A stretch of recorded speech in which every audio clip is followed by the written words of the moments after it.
Hello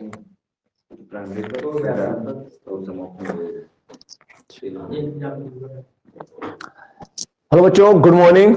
देखिए, हम लोग जो है कल हम लोगों ने जो है देखा था मुक्त मूलक प्रतिस्थापन अपक्रियाएं। उसका मैंने एक एग्जांपल करवाया था। एक एग्जांपल आप करके लाएंगे C2H6 प्लस Cl2। ये आपका होमवर्क में है, ये आप करके हमको दिखाएंगे, ठीक है।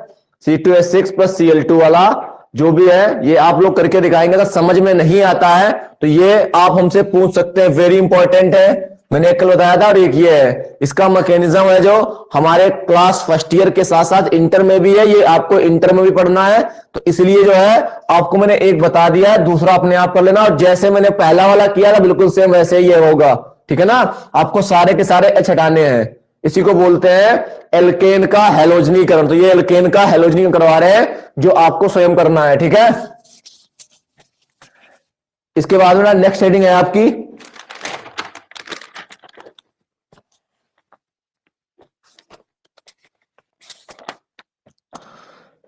नाभिक स्नेही प्रतिस्थापन अपक्रियाएं। बी नंबर है, डाल लीजिए, बी नंबर डाल लीजिए।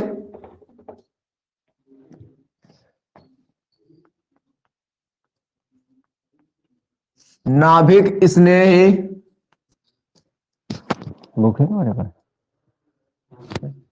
नाभिक स्नेही प्रतिस्थापन, नाभिक स्नेही प्रतिस्थापन अभिक्रियाएं या अभिक्रिया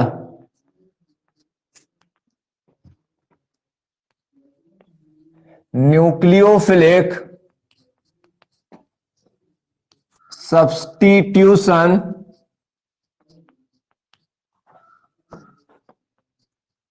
रिएक्शन, नाभिक स्नेही प्रतिस्थापन अपक्रियाएं।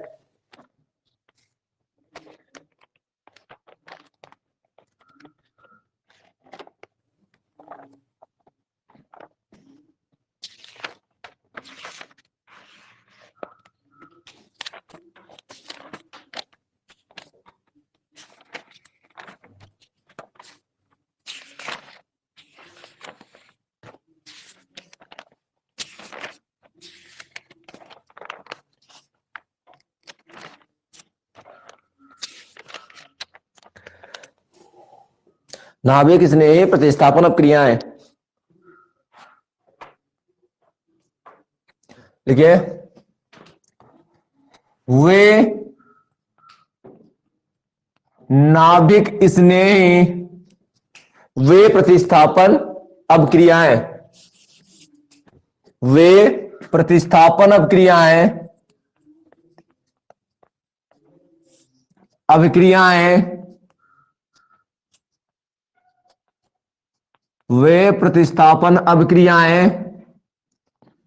वे प्रतिस्थापन अपक्रियाएं जो नाभिक स्नेही अभिकर्मक, वे प्रतिस्थापन अपक्रियाएं जो नाभिक स्नेही अभिकर्मक के द्वारा संपन्न या पूर्ण होती हैं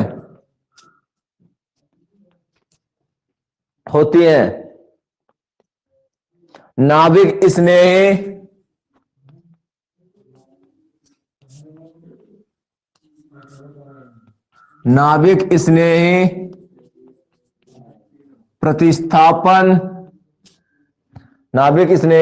प्रतिस्थापन अभिक्रियाएं कहलाती हैं।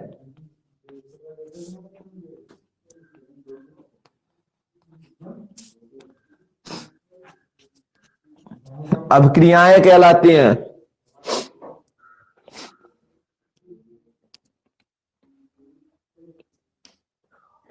और इनकी क्रियाविधि को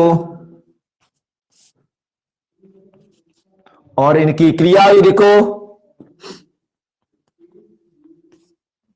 नाभिक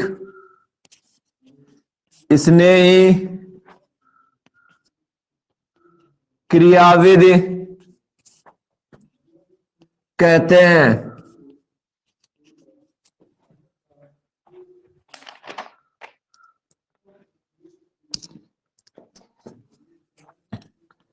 इसे SN से प्रदर्शित करते हैं।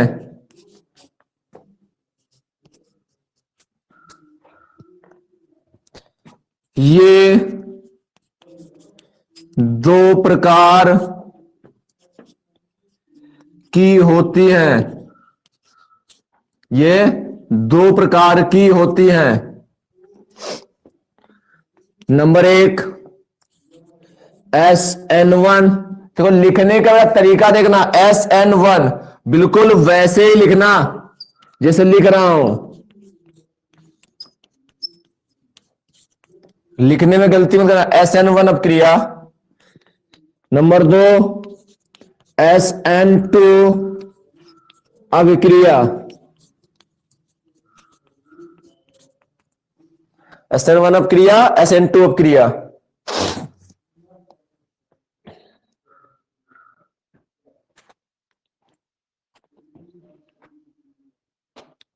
नोट हो गया?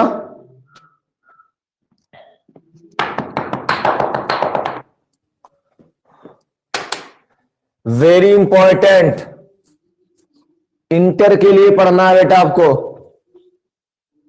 इंटर में इस पे आपके बहुत सी रिएक्शनें हैं, इसी पे बेस है। हेलो एल्केन जो चैप्टर है वही इसी पे है बेटा सर। नोट कर लीजिए।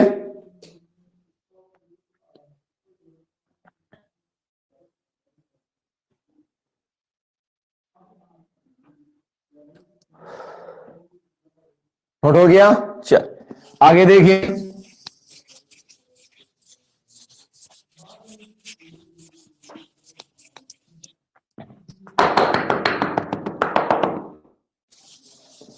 एक एक पॉइंट को आप पहले समझ लीजिए, उसके बाद में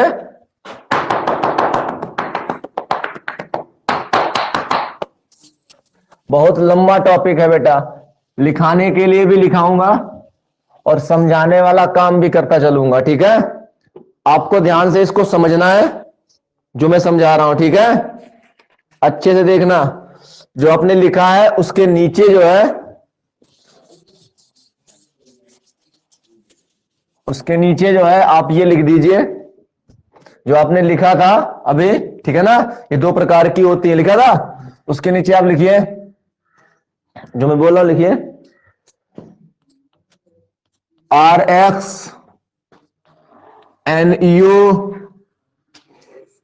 माइनस RNU। NU मतलब होता है न्यूक्लियोफाइल। X माइनस ये न्यूक्लियोफाइल है, मतलब नाभिक स्नेही अभिकर्मक है ये। ठीक है ना, इसी को बोलते हैं। तो इस प्रकार से प्रतिस्थापन क्रियाएं आपकी होती हैं। नोट कर लीजिए आप।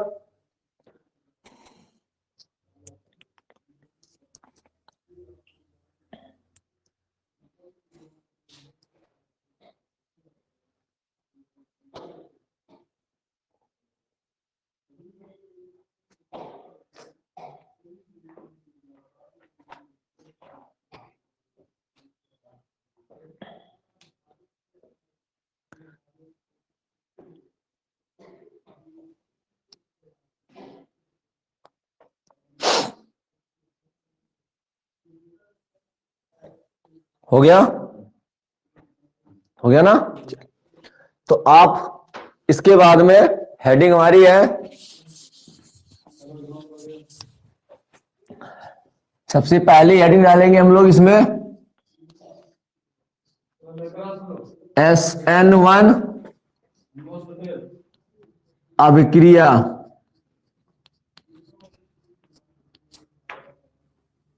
ठीक है, SN1 अभिक्रिया। काफी लंबा टॉपिक है बेटा, तो आपको मैं जो है कोशिश करता हूं कि समझा पाऊं इसको पूरा का पूरा। ठीक है, ध्यान सुनना। SN1 तो पहले मैं समझा रहा हूं, लिखवा नहीं रहा हूं आपको, लिखने वाला काम बाद में करना, पहले आप सुन लेना। जितना है पूरा पहले मैं उतना कर दूं। इसका पूरा नाम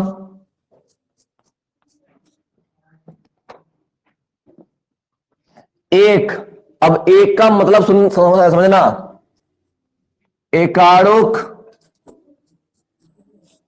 एकाणुक मतलब एक अणुक, एक अणु वाली। ठीक है ना, इसका पूरा नाम एकाणुक नाभिक स्नेही प्रतिस्थापन अभिक्रिया है। इसका पूरा नाम एकाणुक नाभिक स्नेह प्रतिस्थापन अभिक्रिया। इंग्लिश में बोलता हूं इसको यूनी मोलिकुलर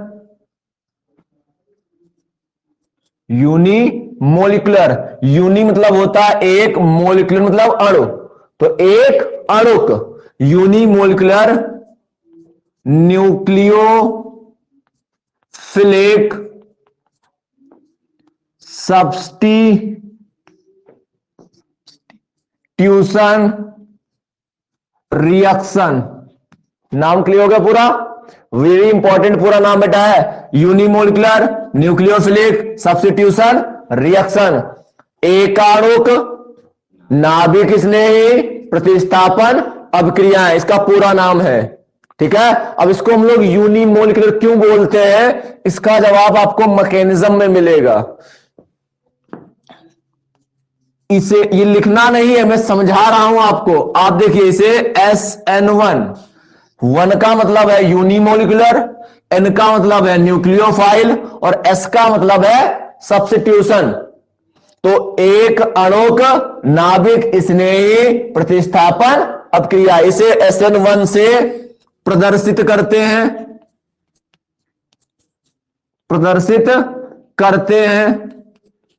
ये जो स्टेप है, इन्हीं स्टेप को जोड़ जोड़ के हम लोग लिखेंगे और इसकी परिभाषा बनके तैयार हो जाएगी। तो मैं बताता चल रहा हूं आपको, सुनते जाइए ध्यान से। ठीक है, इसमें जो है या जो है एक पद में होती है, सॉरी बेटा, या जो है 2 पदों में पूर्ण होती है, या 2 पदों में पूर्ण होती है। ठीक है, इसको पूर्ण होने के लिए पूरे 2 स्टेप लगेंगे। ठीक है ना, पूरे के पूरे 2 स्टेप में ये पूर्ण होती है। इसका पहला पद स्लो मतलब मंद होता है।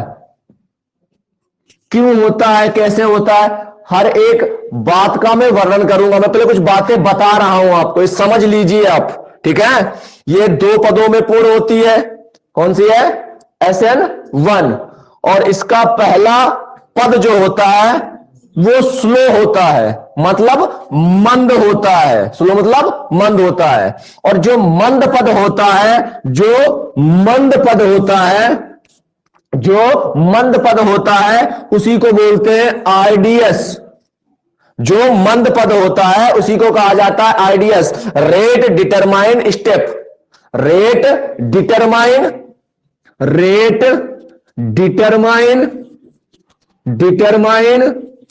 स्टेप। रेट मतलब होता है दर, डिटरमाइन मतलब होता है निर्धारित करना, और पद मतलब स्टेप। अब जानते हैं वो है, मतलब अभिक्रिया की दर निर्धारित करने वाले पद, अभिक्रिया की दर निर्धारित करने वाला पद रेट डिटरमाइन स्टेप कहलाता है। शॉर्टकट में RDS बोला जाता है। कौन सा पद होगा? जो स्लो होगा। ये इसकी बात नहीं हो रही है, ये हमारी दुनिया की जो भी रिएक्शन है, अगर आप उसमें मैकेनिज्म कर रहे हैं और मैकेनिज्म करते समय आपको मालूम पड़ जाए कि ये स्टेप स्लो होगा, और जो स्टेप स्लो होगा बस वहीं से रेट पता की जाती है। अब सोचिए, आप कोई 350 की स्पीड से गाड़ी निकाल दे, जैसे कि आपकी ये चलती है, आप क्या उसकी स्पीड पता कर पाएंगे? नहीं। लेकिन जो एक नॉर्मल स्पीड में चल रहा है, तो अपनी गाड़ी को भगाकर अब उसकी गाड़ी का पता कर सकते हैं। ठीक है ना? है ना? तो मुझे ऐसी कोई अभिक्रिया नहीं जो बहुत फास्ट होती हो। मुझे यहां पर जो कार्बनिक क्रियाएं पढ़नी है वो बहुत ही मंद गति से, इतनी भी मंद गति से नहीं कि बहुत ही सालों लग जाए उनको होने के लिए, और इतनी फास्ट भी नहीं पढ़नी है जो 2 मिनट में पूरी हो जाए, पलक झपकते ही पूरी हो जाए। ठीक है ना? उनको थोड़ा बहुत समय लगे, 5, 6 मिनट, 7 मिनट, 8 मिनट, ऐसा समय लगना चाहिए उनको। ठीक है ना? तो पहला जो पद होगा वो स्लो होगा, या इसका मतलब SN1 की बात कर रहा हूं, SN1 का जो पहला पद होगा वो स्लो होगा। और आगे जाके मैं बता रहा हूं आपको, जो भी स्लो पद आपको दिखाई दे, समझ जाना उसी स्लो पद से, उसी मंद पद से अभिक्रिया की दर निर्धारित की जाती है। ठीक है? अब इसके जो पहले पद में, इसके पहले पद में एक अणु भाग लेता है, इसके पहले पद में एक अणु भाग लेता है, इसीलिए इसको यूनिमोलिकुलर कहा जाता है। भी दिखाऊंगा मैकेनिज्म में आपको। इसके पहले पद में, मतलब जो पहला पद होगा उसमें केवल और केवल एक ही अणु भाग लेगा, एक ही अभिकारी पदार्थ जो होगा, जो रिएक्टेंट होगा, उसका एक ही अणु, मतलब वही केवल भाग लेगा और कोई भाग नहीं लेता है। ठीक है ना? इसीलिए इसको यूनिमोलिकुलर कहा जाता है। ठीक है ना? ये जो अभिक्रिया है आपकी, ये जो है अभिक्रिया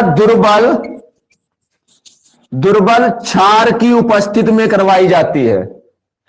ठीक है? जो यहां बोल रहा हूं उसका अपोजिट बोलना है आपको SN2 में, इसलिए ये बेहतर समझाऊंगा, वो खुद हो जाएगी अपने आप। और इन्हीं शब्दों को जोड़ जोड़ के आप उसकी डिफिनेशन बना सकते हैं। मैंने क्या क्या बोला बोर्ड पे लिखते जा रहा हूं। ठीक है? मेरी बात को सुनते जाइए बेटा। यह दुर्बल क्षार की उपस्थिति में होती है। ठीक है ना? दुर्बल क्षार की उपस्थिति में होती है। इसमें एक और पॉइंट है, इसमें जो बेटा है कार्बोधनायन बनता है, इसमें कार्बोधनायन बनता है, वेरी इंपॉर्टेंट है। और जब कार्बोधनायन, जहां पर कार्बोधनायन बन जाए वहां पर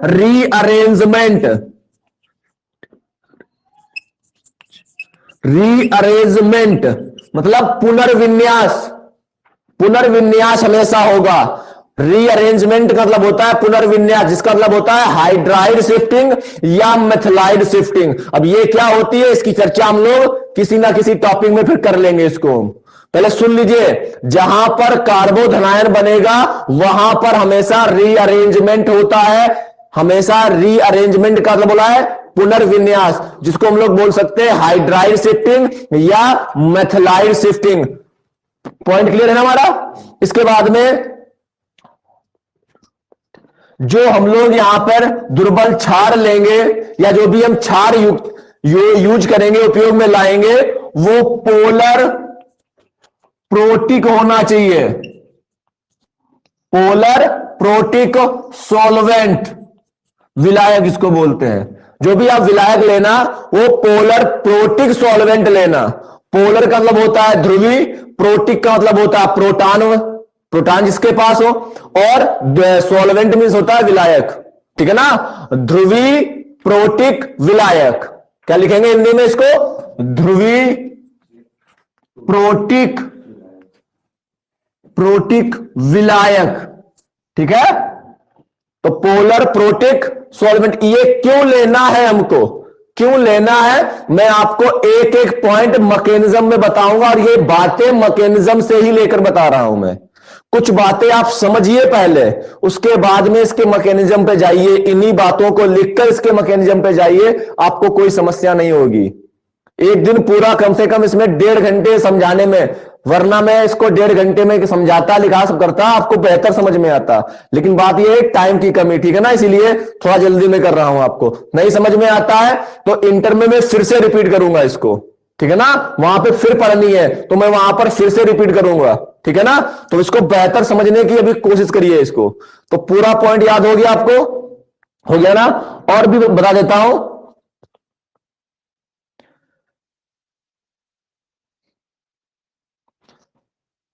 एक्सोथर्मिक, एक्सोथर्मिक, ये जो SN1 अपक्रिया होती है वो एक्सोथर्मिक होती है। अब क्यों होती है वो आप समझिए ध्यान से, ठीक है ना।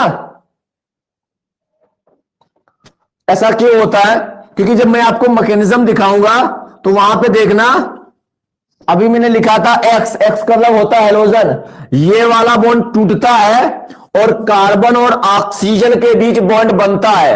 ये टूटता है, ये बनता है, ये दुर्बल होता है और ये जो है बेटा स्ट्रॉन्ग होता है। अब सोच लो बेटा, एक्सोथर्मिक का मतलब क्या होता है, उष्मा क्षेपी, उष्मा क्षेपी क्रिया होती है। तो जब बेटा बॉन्ड जो तोड़ रहे हैं वो दुर्बल है और जो बन रहा है वो स्थायी है, स्ट्रॉन्ग है, ठीक है ना। तो बेटा जब स्ट्रॉन्ग बनता है तो एनर्जी रिलीज करता है, पता है ना भाई। कंपाउंड जितना ज्यादा स्थायी होगा वो एनर्जी अपनी उतनी ज्यादा निकालेगा। भाई अगर हमारे पास में एनर्जी है तभी मैं अस्थायी हूं, बात समझ रहे हो। मैं खेलता कूदता रहूंगा, पढ़ाता लिखाता रहूंगा, अपना काम करता रहूंगा, लेकिन जैसे मेरी एनर्जी खत्म हो जाएगी मैं एक जगह बैठ जाऊंगा, फिर मैं बिना अपनी एनर्जी प्राप्त किए फिर मैं कोई काम नहीं कर सकता। तो यहां पर बेटा आप देख सकते हो दुर्बल था और कैसा बन रहा है, स्ट्रांग बन रहा है। मतलब इसका सीधा सा जवाब है हमारे पास में, दुर्बल से हम स्ट्रांग में जा रहे हैं, एनर्जी रिलीज करेगा, मुक्त करेगा। क्योंकि अगर इसको अपने आप को स्थायी बनाना है तो स्थायी बनाने के लिए मैंने बताया था अपनी एनर्जी को बाहर निकालना पड़ता है, एनर्जी को उत्सर्जित करना पड़ता है, तब जाके वो, अगर एनर्जी हमारे पास रहेगी तो मैं स्थायी नहीं हूं, क्योंकि मैं काम करता रहूंगा। एनर्जी खत्म हुई तभी मैं स्थायी हूंगा, तभी मैं काम करना बंद करूंगा। लॉजिक है ना बेटा। तो ये स्ट्रांग है मतलब स्थायी है, तो ये स्थायी बॉन्ड जो बनता है वो एनर्जी तभी बनेगा जब ये एनर्जी रिलीज करेगा, तो ये एनर्जी अपनी निकाल देता है। इसलिए कैसी क्रिया है, एक्सोथर्मिक है। बात समझ में आए, उष्मा क्षेपी हिंदी में बोलते हैं, क्लियर है ना। तो ये सब बेटा पॉइंट जो है इन्हीं को जोड़ के हम लोग जब लिख देंगे तो ये SN1 की अभिक्रिया की जो परिभाषा डिफिनेशन बनके तैयार हो जाएगी और इसी के अंदर क्या क्या होता है वो सब आ जाएगा, ठीक है ना। तो एक बार इस चीजों को हम लोग रिपीट कर लेते हैं अच्छे से, ध्यान से देख लीजिए। जो भी बातें रह गई हैं समझाने के लिए वो मैं समझा दूंगा बेटा, आगे आप टेंशन नहीं लेना भी, ठीक है। चलिए सुन लीजिए, ध्यान सुन लीजिए। इसका पूरा नाम एकारोक नाभिक स्नेह प्रतिस्थापन अपक्रिया। अगर आपको कोई दिक्कत है तो बेटा आप ये इंग्लिश में बोलिए, यूनिमोलिकुलर न्यूक्लियोफिलिक सब्स्टिट्यूशन रिएक्शन। मुझे कोई दिक्कत नहीं बेटा, आप जिस लैंग्वेज में आप बेटा बोलना चाहे आप बोलिए, मुझे उससे कोई लेना देना नहीं है, ठीक है। आपको जो याद हो जाए वो जो आपको समझ में आए, इतना हो गया। इसे SN1 से प्रदर्शित करते हैं। या ये बेटा क्रिया होती है, ये 2 पदों में पूर्ण होती है। इसका पहला पद स्लो होता है, मंद गति से होता है। इसका पहला पद स्लो होने के कारण इसी पद को कहा जाता है रेट डिटरमाइन स्टेप, ठीक है ना। अभिक्रिया की दर निर्धारण पद, अभिक्रिया की दर निर्धारण पद। इसके बाद में पहले पद में एक अणु भाग लेता है। पहली जो अभिक्रिया में पहला जो स्टेप होगा उसमें केवल एक ही अणु होगा, ठीक है ना, रिएक्टेंट का एक ही अणु। उसके बाद में यहां देखिए बेटा जो यहां पे एक अणु होता बनता है, इसके बाद में लिखिए लिखा हुआ है ये जो क्रिया होती है दुर्बल क्षार की उपस्थिति में होती है। और जो यहां पर बेटा सॉल्वेंट लिया जाता है वो पोलर प्रोटिक लिया जाता है, ध्रुवी प्रोटिक लिया जाता है। पोलर प्रोटिक को हिंदी बोलते हैं ध्रुवी प्रोटिक विलायक, ठीक है ना। इसके बाद में देखिए बेटा यहां पर बेटा जो है कार्बोधनायन का निर्माण होता है। यहां पे जो है कार्बोधनायन बनता है और कार्बोधनायन बनने के कारण यहां पर रीअरेंजमेंट होता है, पुनर्विन्यास होता है, जिसका मतलब होता है हाइड्राइड शिफ्टिंग या मेथिलाइड शिफ्टिंग। इसके बाद में देखिए बेटा ये जो अभिक्रिया होती है एक्सोथर्मिक होती है, उष्मा क्षेपी अभिक्रिया होती है। क्यों होती है, क्योंकि यहां पे दुर्बल बॉन्ड टूटता है और प्रबल बॉन्ड बनता है, जिसके कारण यहां पे ऊर्जा उत्सर्जित होती है। क्लियर है ना पूरा? और भी इसमें बातें कुछ है हमारी, जैसे कि और भी बात करेंगे जो हम मैकेनिज्म इसको करेंगे मैकेनिज्म के रूम में, ठीक है ना? तो ये सब बातें SN1 के बारे में लिखनी है। अपने रफ पे इसको आप प्रैक्टिस करके लिख पाओगे, अपनी लैंग्वेज बना पाओगे, तो इसको अपने आप बनाना, फिर मैं लिखा दूंगा इसको अपने आप, ठीक है ना? लेकिन पहले इसको अपने आप बनाने की कोशिश करना, ओके है ना? और ये इसका फुल फॉर्म पता होना चाहिए, कैसे लिखते हैं, एस फिर उसके नीचे एन के ऊपर 1 लिखते हैं, तो लिखने का तरीका पता होना चाहिए। देखिए बहुत से लोग हैं ऐसे करके लिख देते हैं ऐसे, ठीक है ना?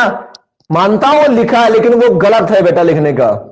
जैसे लिखा है वैसा ही लिखा करो आप, ठीक है ना? उसका रीजन भी होता है पढ़ने का, यूनिमोलिकुलर न्यूक्लियोफिलिक सब्स्टिट्यूशन रिएक्शन, ऐसे पढ़ा जाता है उसको, ठीक है ना? ओके ना? तो इसकी चर्चा हम लोग कल करेंगे। अब लिखाने वाला जो काम है कल करेंगे, समझाने वाला मैकेनिज्म। तब तक के लिए धन्यवाद।